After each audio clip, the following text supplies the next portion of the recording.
back to this week's episode of Respond and Render. I'm pluviiox. I'm Blink. And he's going to get his ass beat. That's fine. No. Hit the intro. Oh, yeah. I like that. No, I like it. What did we go see? What? What we just saw The Running Man, yeah. We just came back to seeing The Running Man. Featuring Glenn Powell. And pew, pew, pew, pew. Frank Gallagher. And Oh, yeah. No, his name's Molly. Well, Frank Gallagher. No, first of all, or they took a... Never mind. Jurassic Park 3. He could be... He was him. Mr. Kirby. Yeah. Kirby Paint and Tile. Plus. Yeah, he's a liar. He can do a lot of things. Anyway. Yo. So we just got back from seeing The Running Man. I'll just go straight into it. It is a fantastic film. Surprisingly, at first when I first saw the first trailer, I was like, whatever. But honestly, I think the second trailer that came out, it looked really entertaining. Like, it looked really good. And what really got me was when in the trailer, when he looks up from the sewers and he just goes like, ah! Like, yeah. I was like, all right, you got my attention now. And honestly, it got my attention. By the end of the movie, I was like, maybe I am really radical. Yeah, I thought it was going to fall off at some points, but then... I agree. I literally thought this movie was going to be like a... whatever, like, you know what I mean? Like, just your average Joe movie. Yeah, like 6 out of 10, whatever. They just kept coming back with, like, loops and loops. And also, like, they did not shy... It was gory, but it wasn't gory. Like... Yeah, it was... It's like a middle ground. Like, they showed a lot of gore, but it was, like, subtle. Mm-hmm. If you want to explain it like that. Yeah. It was just like, boop, you're popped. Like, it showed you, but they didn't really, like, hold the camera too long. They were just like, all right, this is what happened. Like, you just got to keep on moving. Mm-hmm. They care more about the plot and the story and the meaning than anything. Do you just want to go straight with our ratings and then go in? Yeah. All right. Ready? 3, 2, 1, 9. 8 out of 10. You got a 9? Yeah. All right, that's a little too crazy. Well, maybe 8.5. No. Don't let me change your opinion. I don't think it's the best movie in the world. Well, no, because if I gave it a 9, it's on the same par as, like, I don't know if it's a 9 movie. Honestly, to be honest, on bias, I'd say 7.5. It's enjoyable, not rewatchable. Oh, yeah, then I'd give it an 8. Because I don't know if I'd rewatch it again. Yeah, I think it was a good, Superman's a 10. I'd rewatch that again. Oh, 100%. So it's like... We talked about this on the car ride back. We were like, I feel like that's our base. Like, what is a perfect movie is like Superman. And the Jurassic Park World Rebirth bullshit. That's a fucking 2. That's a 2. It's so bad. Like, All right, anyway. So, basically, the plot is the character Richards, played by Glenn Powell. He basically... lost his job, his child is sick, and basically they're out of funds and they can't provide their child with the right medication. His wife works as, a bartender, whatever, waitress. Anyway.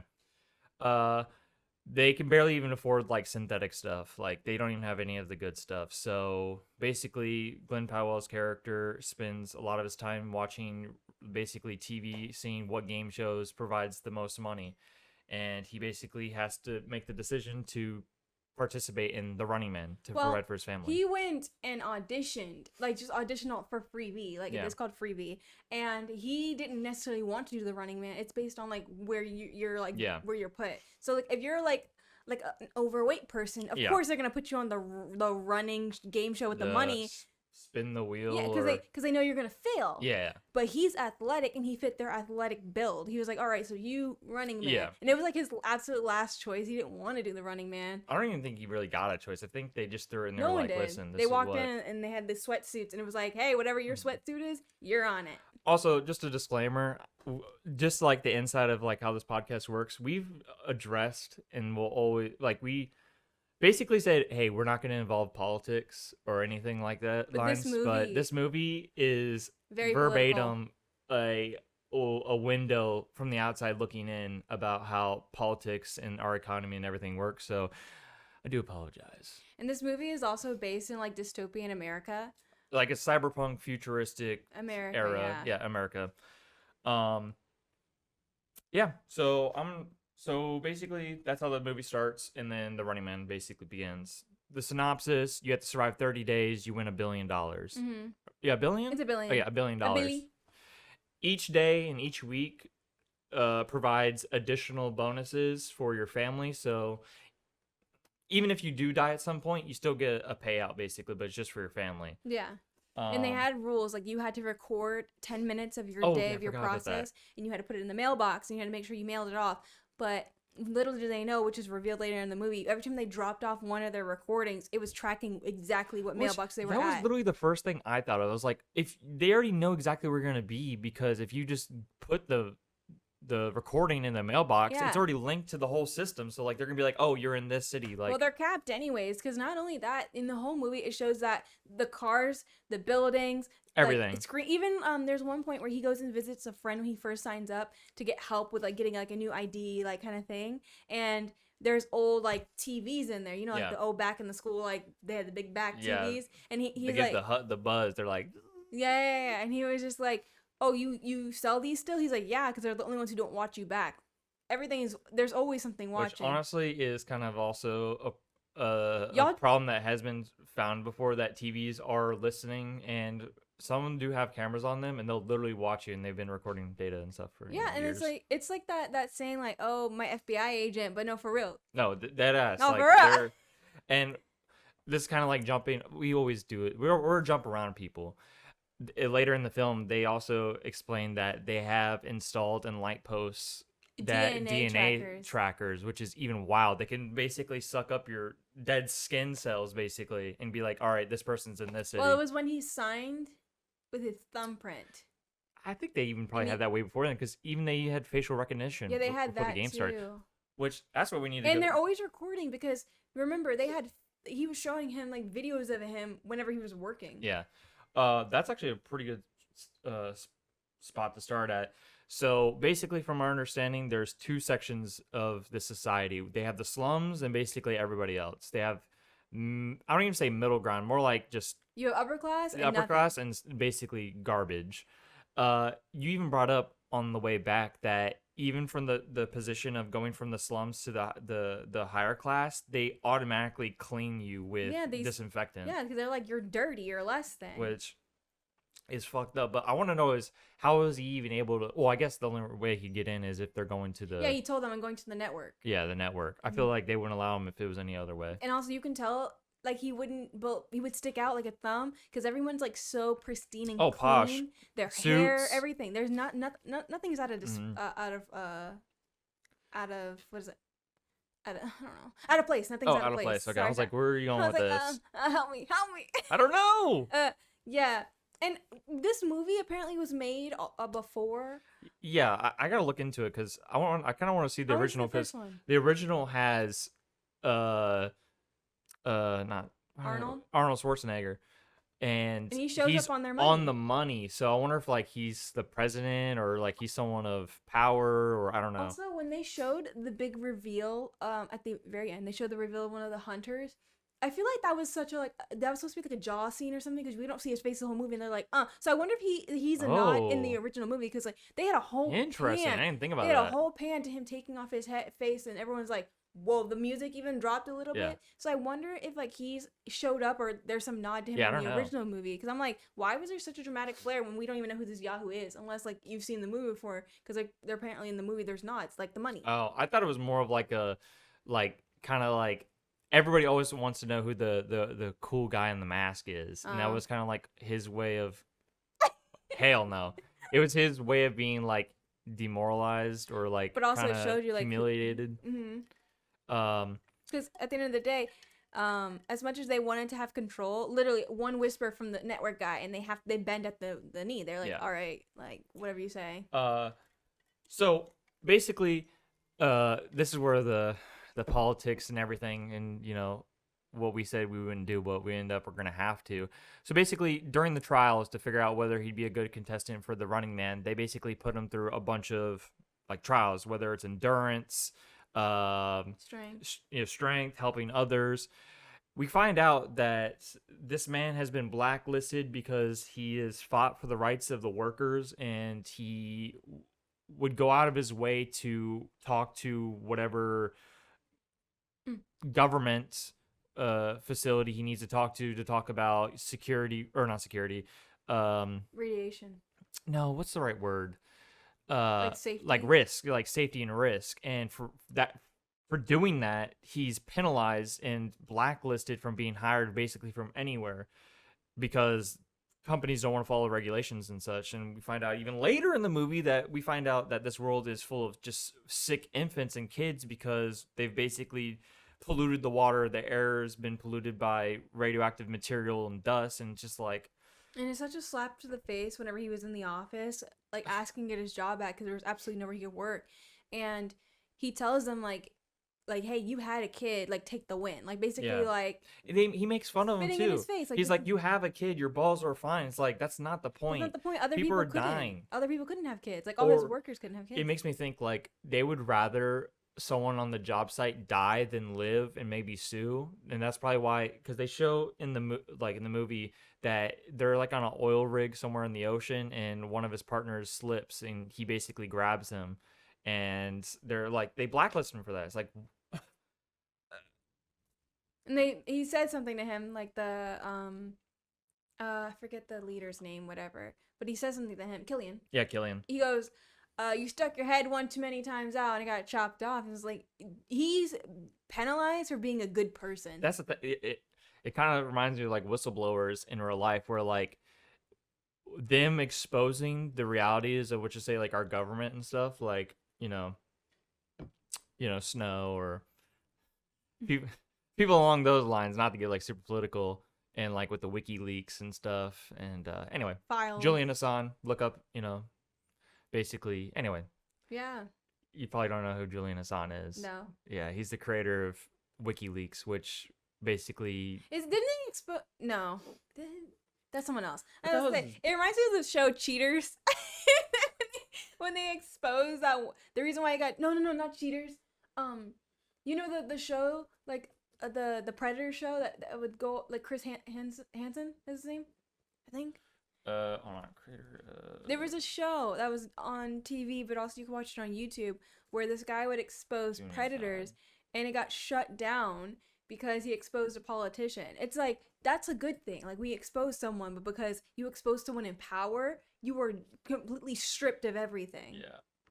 All right. Yeah, Julian Assange. I'm gonna go on a tangent real quick, but Julian Assange and Snowden. So basically, Snowden is a refugee in Russia now because our government's after him for releasing information that they've been tapping in our phones for decades. Mm-hmm. And which is crazy. Which is wild. Like, and the only place he could find refuge is Russia because Russians hate us. Anyway, not to get in a tangent, but where did we leave off? I was just waiting. I was just saying how, like... Oh, you know what was crazy? Is when he was saying, no, I don't want to sign up. And he explained like, if you even survive a week, you could be in the 1% of the population. And literally the 1% of this dystopian world was 65,000 new dollars, or whatever they're called. $65,000. Like, don't get me wrong. That's a lot of money. But for 1% to be $65,000 is absurd.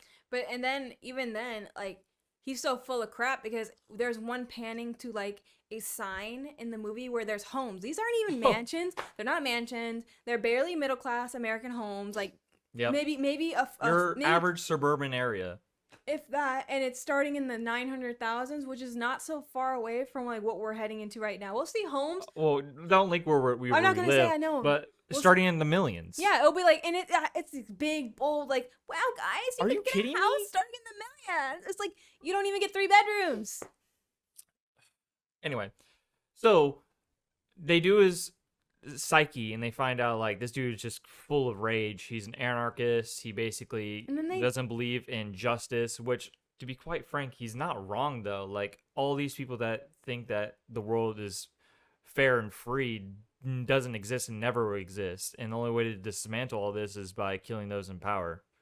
I think also anyway. It's like what they do is like just a slap in the face from the get-go, because they know how much power they have. They know how much they're controlling everyone. They know that everyone, even the president, is in their pocket. Which is like, I kind of want to know who the president is, if it is Arnold Schwarzenegger. We're gonna have to watch the first movie. We're gonna have to, but it's just like when they're like, oh, you're so angry, go use it, like, oh, you're so mad, go tell them how you really feel out there. Like they explained that human nature is very complex, but also simplistic at the same time. And they like to compare. I mean, everyone likes to compare the Colosseums. They did bring up the Colosseums because people would get hunted and murdered and stuff for entertainment. I'm telling you, this movie parallels so much to the Hunger Games. It's not even funny. Like, I kept bringing it up. I'm like, dude, this is the Hunger Games. Cyberpunk. Like, it's the Hunger Games, literally. Johnny Silverhands. It's even at People know. At the very end. Okay, so let's just keep going. Jump, there is so when they're in the Running Man, there's 3 of them that go up, and they all they disperse. They go their separate ways, yada yada. But there are 5 hunters who are the elite of the elite. They're like the special unit, special ops, and they give them a head start. Like, they give them a 12-hour head start. Yeah, and then they go hunt them down.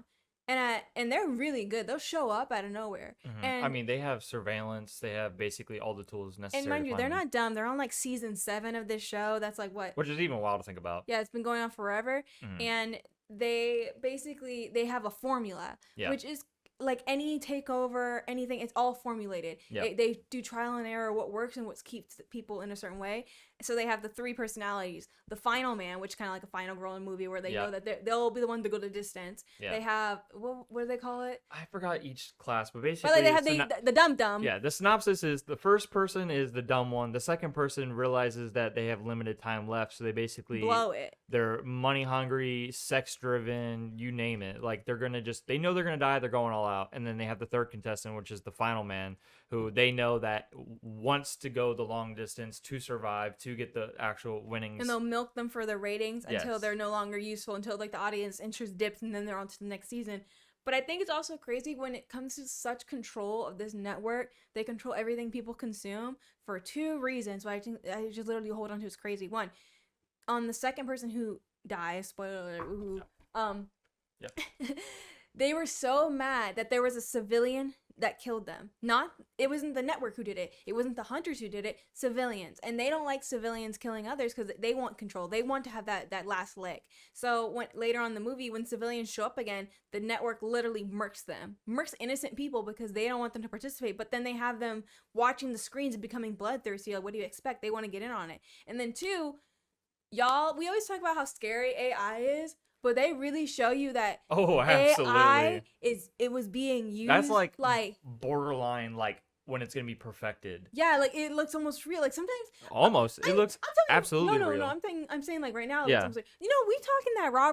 We both have sent each other bunnies hopping on trampoline videos, like, and then we're like, it's real. I'm definitely gonna be that old person who gets like caught with the data catalogs or something like that. Absolutely, they're gonna be like, you owe us $1 million. Oh, jeez. No, that happened to me though. They were like, okay, so let's not go with that because they're gonna make me so angry because that's so stupid. No, I got a message that told me that I had owed money, and I was like, oh no, I guess I did. Oh, you better look with me. Why would I ever give it to them? The hell? Anyways, I'm not that dumb, guys. Tangent. But yeah, not to like jump anywhere, but it reminds me of from Fallout New Vegas. There's a guy called Benny. He basically, from the start of the game, you basically are like being executed, and he talks about saying like, "Oh, you made the quote." I'll just read it out. He says, "You made your last delivery, kid. Sorry, you got twisted up in this scene. From where you're kneeling, it must look like an 18-karat run of bad luck. But the truth is, the game was rigged from the start." Which Azula. We find out. Basically, the whole show, like any show, is fabricated. Yes, they push the contestants in a particular, way, but they have it orchestrated so that they end up where they want to at the very end. And like how you said, we find out that the reason why they don't like the normal populace to get kills is because at the end of the day, they're not trying to pay anybody. It's not like they're paying their hunters to hunt these people down. They work for them. So when the oddball comes out, for instance, we find out that the second contestant is killed by 2 kids. Instead of paying them, they give them a life supply of cereal. So basically, it's like fuck. Civilians killed one of the contestants. Just give them candy, basically, and the kids love it because they're kids. They don't understand that. Which I talked about earlier on the way back that the thirst of violence in human nature is unquenchable, or what is the right word? Unquenchable. Unquenchable? Is that the right word? Unquenched. It's just unquenched. It's impossible to satiate the level of violence that human nature likes to witness. And case in point, even in our own history, like we've had Colosseums, we've murdered people for our own entertainment. And quite frankly, I explain this, that people on the other side of the screen, including y'all, will not see people in the ring as humans. They see them as entertainment. And even at the end of the movie, I explained, not to jump too far, that the same violence that they loved and adored towards the contestants, they just used on the producers and the executives. It's like, it made me even like retrospectively think like, no matter what, we end up back in the same circle. The violence is still violent to whoever. There's no actual peace in this whole resolve. Anyway, not to go on a little tangent, but it just like made me think like, damn, like they're still using the violence against people. Like I said, that literally parallels to Hunger Games when Coin was like, let's host a symbolic Hunger Games. I'm like, dog, like that's literally what got y'all here in the first place. Yes, the fuck. Like fighting violence with violence makes more violence. But in other news, there are some other small little nods that I just want to talk about. Dude, I don't know what it is about these movies, and I'm telling you, I gotta go watch movies back from like 2010s to go see it. This is actually like, if I just didn't notice it, or like now I'm older. What is with all these brands putting their stuff in? I'm gonna list off just a couple of the brands where it's like in your face. They've got like, I mean, imagine it's like the label just magically is turned that way to the camera, like, and I feel like there's only one from the movie that was like, all right, but the other ones were perfectly not bad.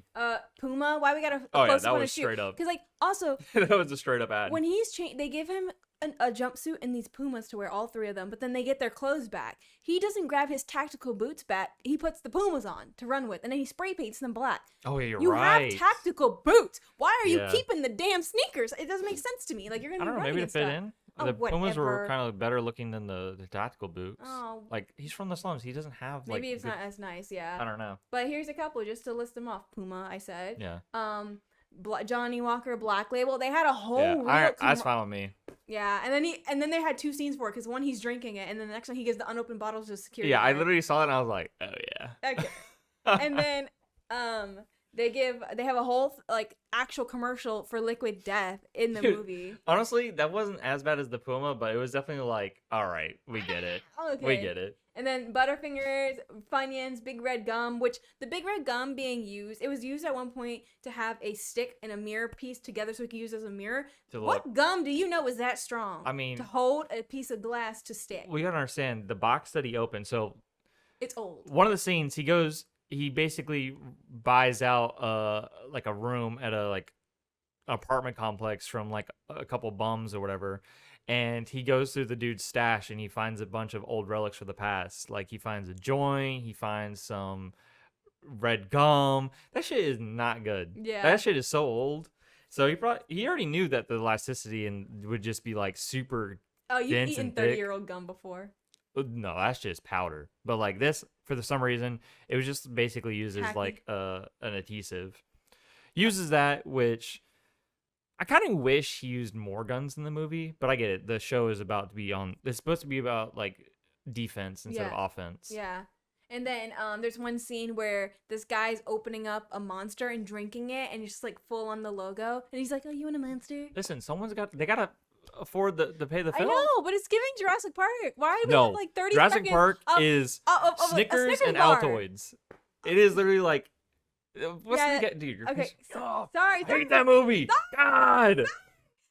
There's also funny, like what I like about this movie because it's dystopian, but it's reality. Because, like, for example, at every turn, you see, like, the higher class citizens who are kind of, like, you would be, on the outside, you're like, they're so dumb. But they're so indoctrinated, they don't realize that they're the problem. They don't realize, they're so, like, wrapped up in this, like, how the media is literally manipulated, that they think that the slums and the people in it are the enemy, when they don't realize that they're, like, they are being manipulated. That they're the problem too. They don't realize it. It's just like reality of life. Yeah.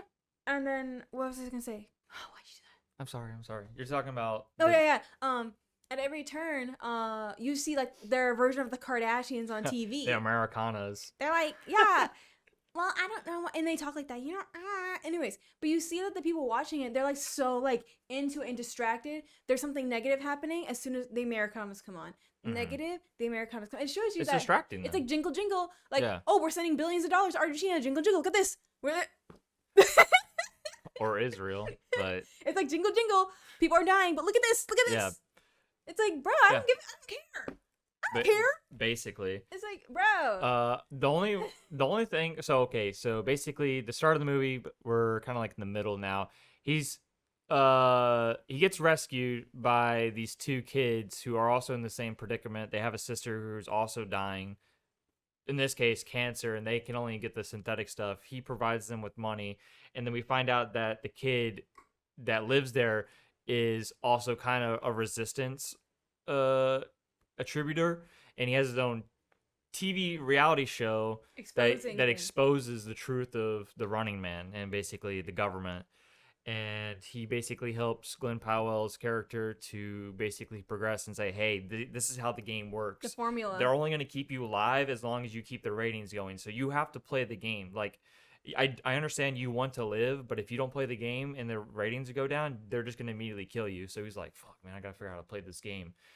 So he's like, oh, I'll try to expose the truth with the tapes. And then this is basically where we find out, like, oh, everything is rigged and everything is doctrinated, because he tries to explain, like, oh, they're using, they don't talk about how the nuclear plant up the road in the slums, which basically happens in real life. They'll put nuclear plants or just like any type of plants, waste in the, the lower class areas. And when he tries expressing that, they basically doctorate his voice, and he's like, oh, I'm going to burn everybody and forget all those kids and forget the slums. And then he's like, what? I've never said that. Like, that was never said, which makes everybody in the higher ups being like, oh, yeah, this dude sucks, and the people in the slums suck. And it's just like, what? Which basically happens in real life. Yeah, and the propaganda they used, they blew up the building. They shot the building up. It makes me think about how, like, our aquifer was filled with not fluoride, but was it the nuclear plant? The nuclear waste fell into our aquifer, and like no one talks about that. No. Why was that not a big news? Like no one talks about that. No one does. Anyway, or the fact that for years they were like, man, where's this red tide coming from? Oh, that's a perfect example. Red tide. Yeah, where's this red tide for years, we were kids when red tide was happening, and people were like, oh, where's this red tide coming from? Oh, it must be global warming, which we can get on that too. But we find out that the sugar canes by Lake Okeechobee their fertilizer has been running off into our rivers, going into the ocean, which are Gulf of Mexico, which that's another conversation in itself. It's not even Gulf of Mexico anymore.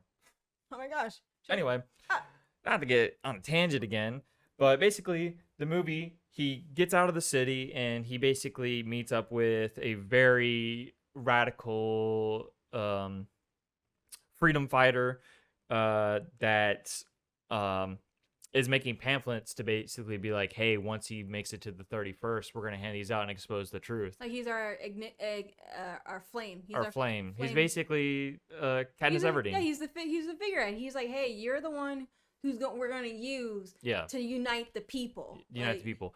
The only thing I didn't like is, for some reason, like maybe this is just me not being woke enough, but they always use Che Guevara, the guy who's like, you know what?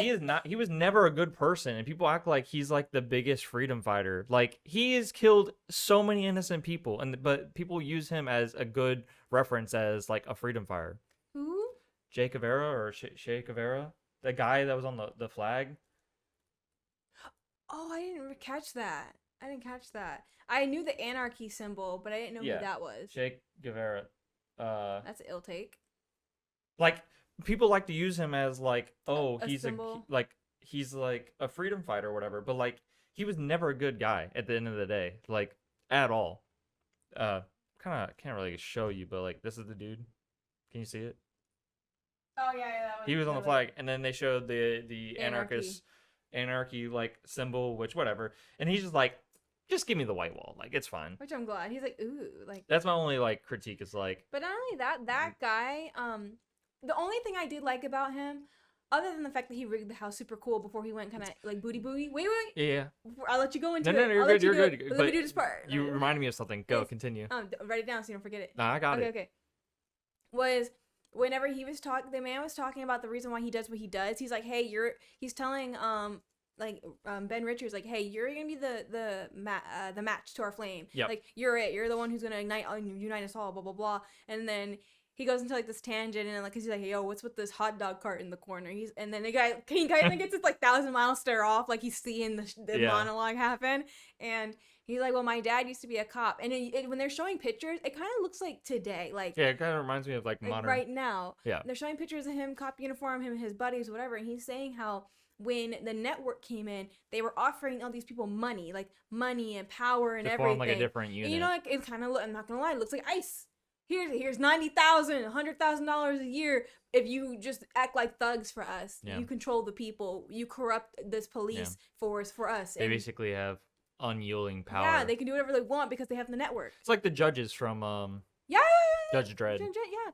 So then his dad, the freedom fighter's dad, is basically like, yo, I don't want to do this. I'd rather own a hot dog cart and be a good person than to join you guys. Yeah. And they just couldn't have that. They were like, no, because it just takes one. It's Bug's life. If all these ants stand up, if one ant stands up, our way of life goes out the window. So, exactly. So they kill him. They're like, yo, we can't have this. Because his own friends. Yes, his friends. Comrades killed him. They did this. And what's crazy is, I'm telling you, the theme of this movie is like, you don't see good people in power. It's like the good people are penalized in the whole movie, like for being a good person, for just being like, hey, I don't want to join this force. Well, I mean, the main character you're done. The main character literally resembles the common man that sticks to fight for the right people and the right cause, but is penalized because he is breaking down the hierarchy and the structure of companies because they refuse to follow regulations that literally save lives. And I'm not gonna lie, like, y'all.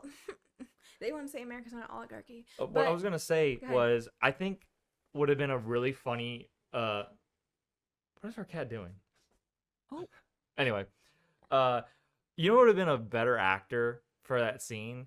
If it was Macaulay Culkin. Oh my god! Because basically the whole house reminded me of like a modern day like Home Alone. Yeah. You know what'd be funny? Like, I know that they can't use the IP, but they could like allude to it. That would have been an allusion. I don't know. I thought it'd be funny if that was him. Also, the guy's mom, right? Reminds me of Facebook like moms. Your grandma or your parents watching Fox News, believing everything they see.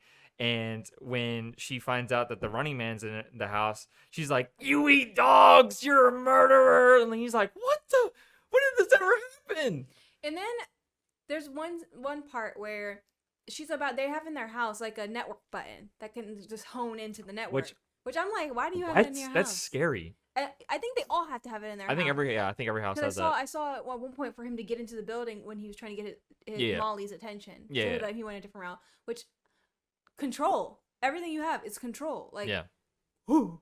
But yeah, so it's like he goes to stop his mom from hitting the button, but then in his head he's like, no, this is it. That's what I was explaining, how like that's where I feel like people go too far, like in the like the freedom fighter direction, because he, instead of doing what was probably right at the scene, he realized, wait a second, if I hit this button, all these agents are going to show up in my house, and this is my opportunity to get revenge for my father, which he basically does. He hits the button. Everyone finds out where he is. The hunters are on their way, and he starts just murking people left and right. And then they eventually get down in the tunnels. They're trying to extract. His character gets stabbed. Through the fight scene, the Richard gets the dude on the ground, basically fucks him up. Anyway.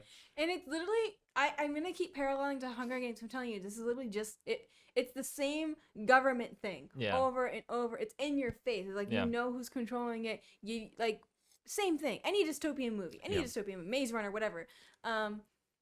He, in that moment, whenever he takes that one hunter down, like, the guy, Killian, doesn't even like feel bad for the hunter. He's like, yo, actually, ratings, kill him. Yeah, he's like, yo, wait, in 5 seconds, I need you to take the gun and you need to kill my hunter. And he's like, why would I kill the person that's working for you?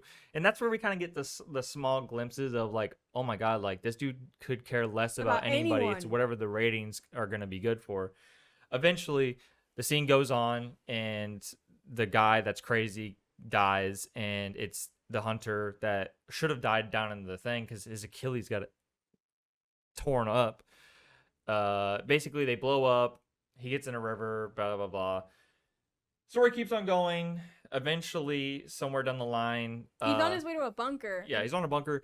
A civilian gets involved now who's, like, kind of, like, higher up, like, status-wise. He basically uses her car to escape, and she's like, "Oh, you're a murderer, you're crazy." And then this is when, like, the other side of the aisle sees it, like, wait a second, like, I've always known people from the slums to be like these savages and stuff. And then he shows a picture and he's like, "Look, this is like me and my family. Like, I love her. I'll do anything for my family." And then you see the small holes going like, "Oh man, this is crazy."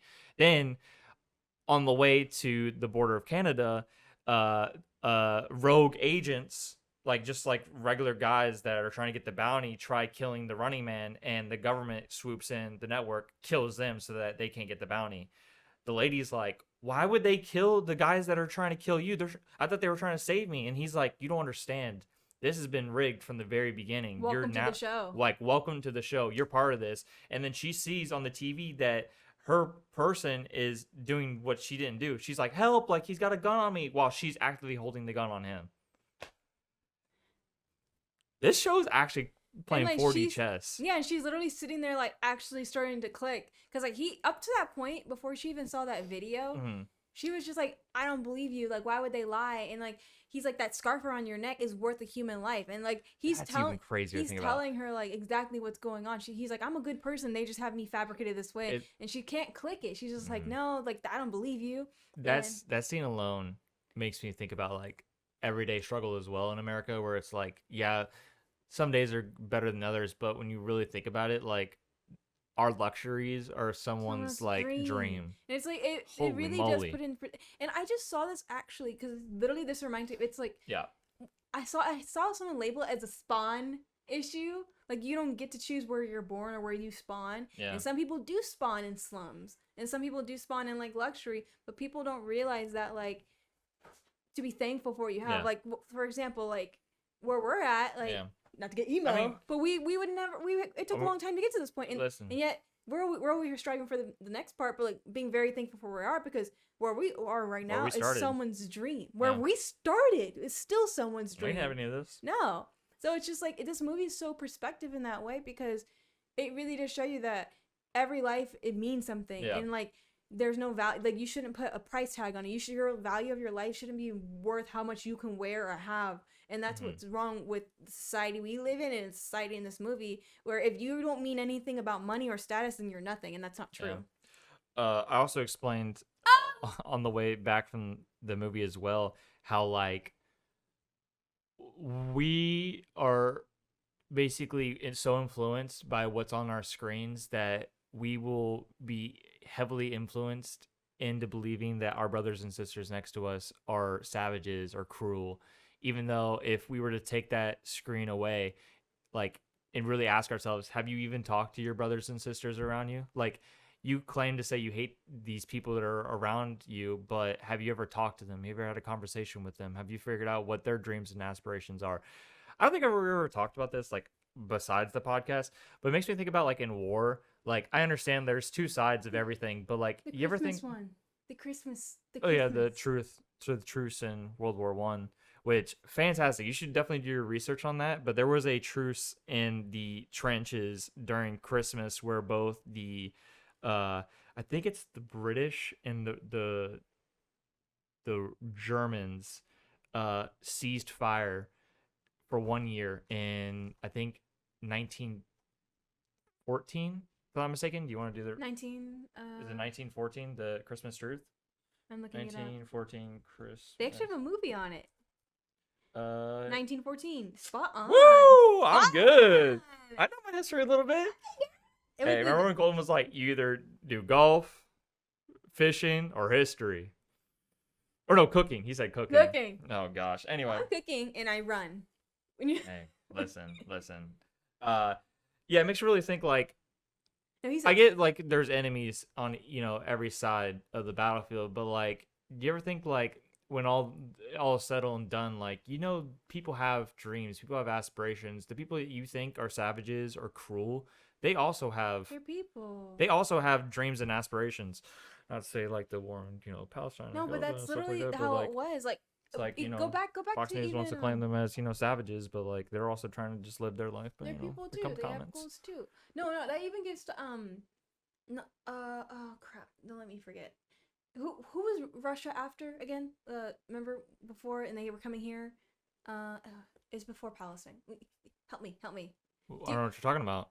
Russia went in and tried to take over somewhere. Oh, somewhere. Ukraine. Yeah, thank you. Oh my gosh, Yeah. my brain was going. It's like them, for example. Listen, on this podcast, we agree with any state or country that wants their own. No, the soldiers in Russia, for example, they didn't want to go. They were trying to like deny going and run away. That's life. And they were being, I don't want us to get it like nuked up in here, but essentially like they didn't want to go, and like they were even trying to, and they were being called insubordinate. They were being told that we did that as well during the drafts for both Vietnam and yeah.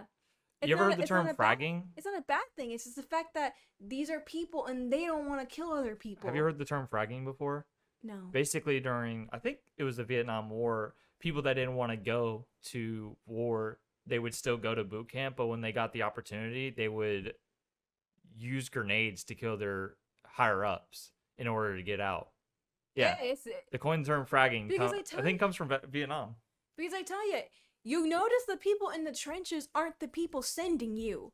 They are sending you, and then they're hosting dinner parties dressed like the 1920s. Trump. Dude.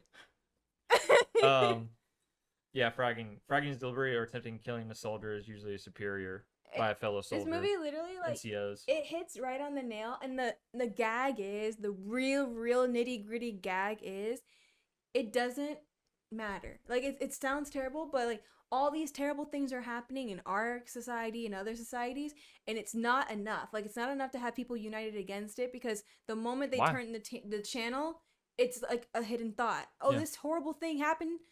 It's not the big buzz. The next thing happens. So it's just like, we're all being baited against each other while everyone's making all these big decisions of our lives, while everyone's making these big decisions, while the network in this movie is taking over. But no one does anything about it because it's not.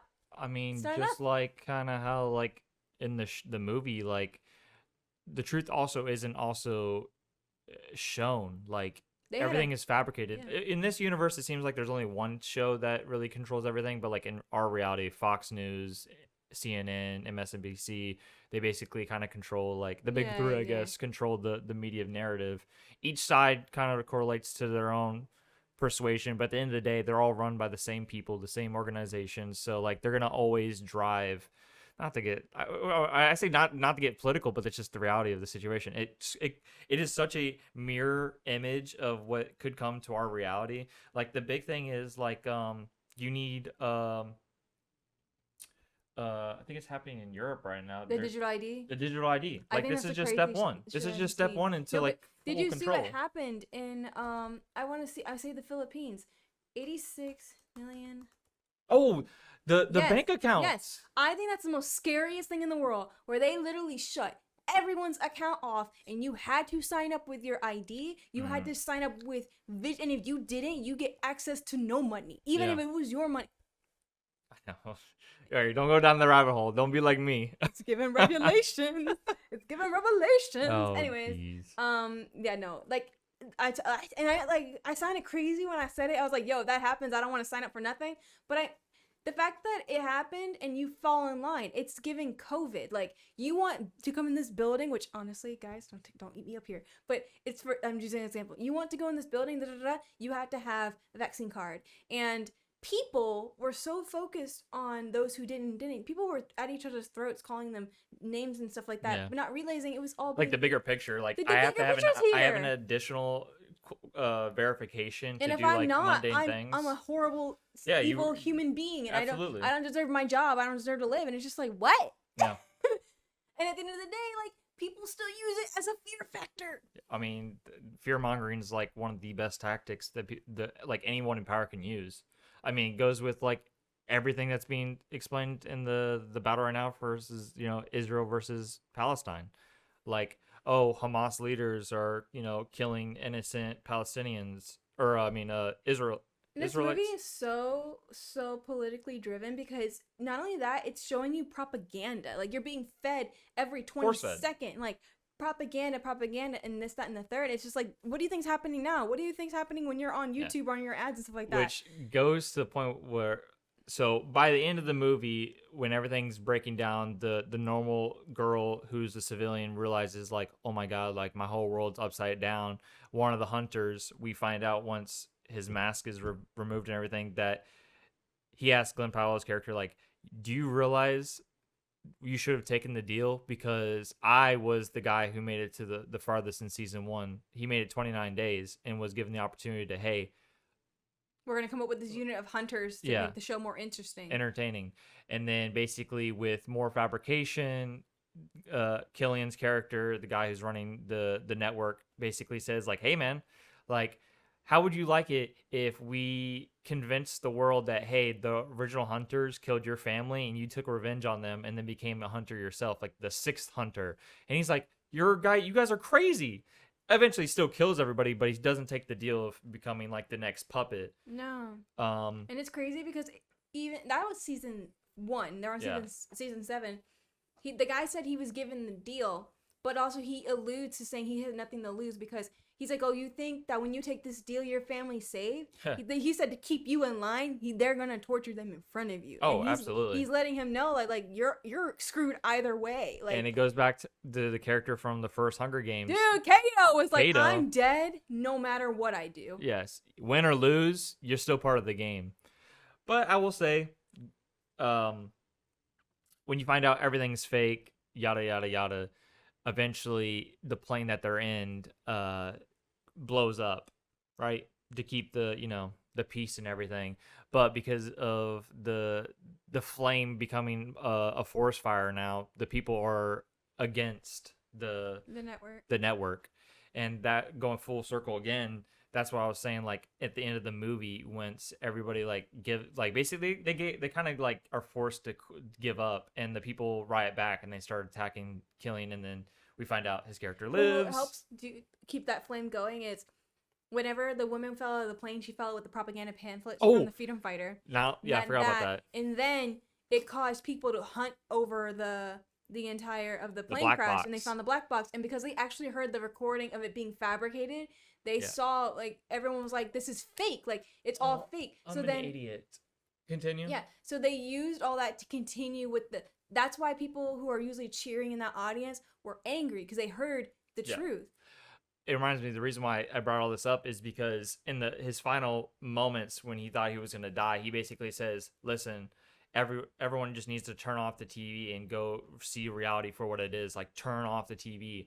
And then eventually when they find the black box and realize that, the ratings go straight down and people start fighting back. They're like, this is injustice. Like, this isn't right. This is not fair. Why should we struggle while everyone at the top gains everything? Anyway. It's like what Gail said. He's like, what if they turn the TVs off? What if they don't watch the games this year? Yeah. And Katniss like, they'll never do that. And I know you haven't seen the first Hunger Games movie, but I'm going to tell you this now. What do you mean? I watched it with you. No. Like the Songbirds one. Oh, okay. Why it's so important is when the games first started, they were on year 5 of the games, and people were getting bored of them. They're like, oh, they're boring. Their ratings for it were going so down that before it was the Capitol, it was like a headmaster, and they said, hey, like, if you can't get the ratings up, we're gonna cancel the show. It's not, people aren't like really listening to it. They're like, everyone's kind of like okay that the war happened. We're all chill.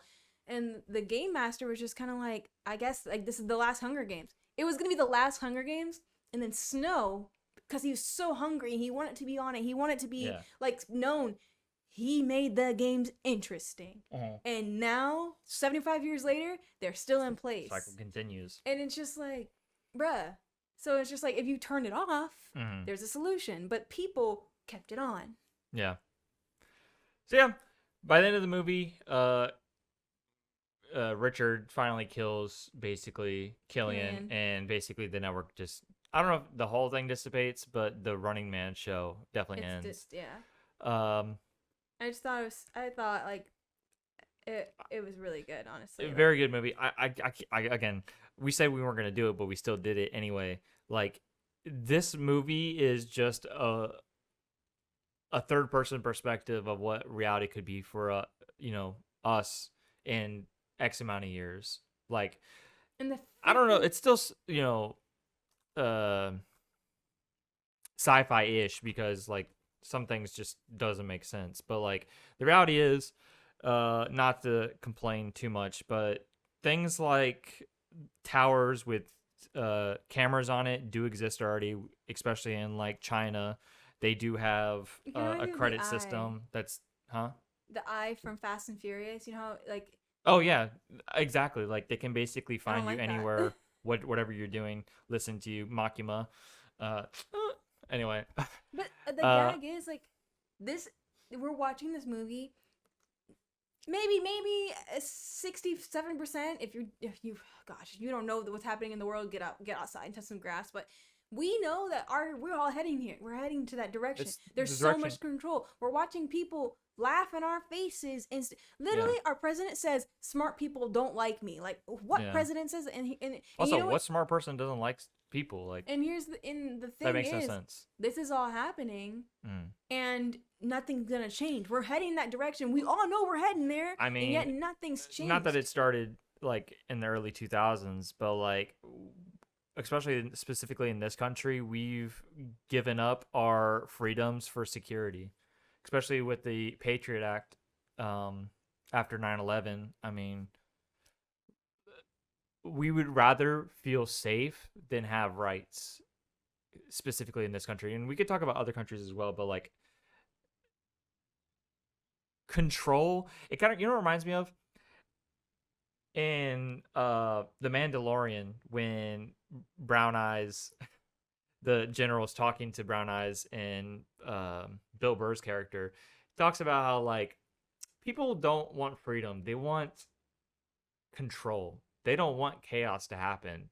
They need to be led like sheep basically, because they want order, right? Oh, that's what it is. They want order. They don't want freedom, because at the end of the day, people want to feel safe than have rights, which we could have a whole conversation on that. But I disagree. I would rather have all of our rights than the freedom that they so-called believe that could happen. But at the end of the day, the freedom and security we have is just it's just control. Like at the end of the day, they give us just enough so that we don't like fight back. Reminds me of that quote where, don't bite the hand that feeds you, but remember that some hands feed you just enough to keep you begging. Which is completely true. That's why our country doesn't have a Nepal or doesn't like fight back, because it's just, unfortunately this country, we have so much luxuries that even on our worst days, our worst years, our worst like anything, at the end of the day, we still wake up and do exactly what we want. Everyone's struggling, but everyone still wakes up and does whatever they want. Until we lose everything, then we're going to continue the cycle. It's like, for example, all these prices being so high, even though we're told it's recordly all low. Yeah, which is absurd. That's so. Anyways, and they even asked. They even asked Trump. Asked him, and he's just like, I don't know about that, man. Everything's low. Like, they're like, you do realize that our wealth, like our basically talking about like the NASDAQ and Wall Street. He's like, you do realize just because they're up doesn't mean the normal populace, the normal man is doing well. And he's like, well, whatever. He doesn't know. He don't care. He doesn't care because billionaires don't care. They don't. Oh, that's the big thing we didn't talk about. There's a bunch of graffiti that talks about kill the X's, the executives. The executives. Or there was a all cops are bad logo, which granted in this universe, absolutely. Yeah, they're all like thugs. They're not there to keep peace or order. Well, that is the thing. They're there to keep order, which inherently means, hey, you guys unfortunately are born on the wrong side of the road, so you have to struggle. We don't care that your babies are suffering from chemicals in the air and chemicals in the water. If they grow up with defects, that's on you. Like, God bless. Simple as that. Yeah, it's an insane. Oh man, I was saying a point before I was talking about the groceries and stuff being at all-time low. Just talking about inflation. Yeah. Housing market. Yeah, I don't care. I mean, we could talk about all this stuff. this episode. Oh, wait, I was gonna say, you said even on our worst days, like it's like, yeah, it's like all the grocery prices. They're so high, but people keep buying it. Apartments, they're so high. They don't have a choice. We don't have a choice, yeah. But it's because they know that we can. They just keep going that extra bit, like high, going. Because it's great. If they sell it so high, why would they ever go back down low? Exactly. It goes full circle because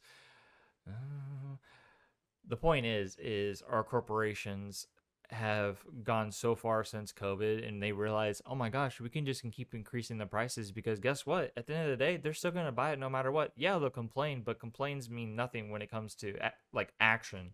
If people stop buying stuff, then yeah, they'd probably take notice. But because we continuously buy things, there's no reason for companies to bring any prices down. I think it's like so, and it's gonna sound horrible, but it's true. When people say, "Oh, let's boycott businesses," like McDonald's, Starbucks, and stuff like that.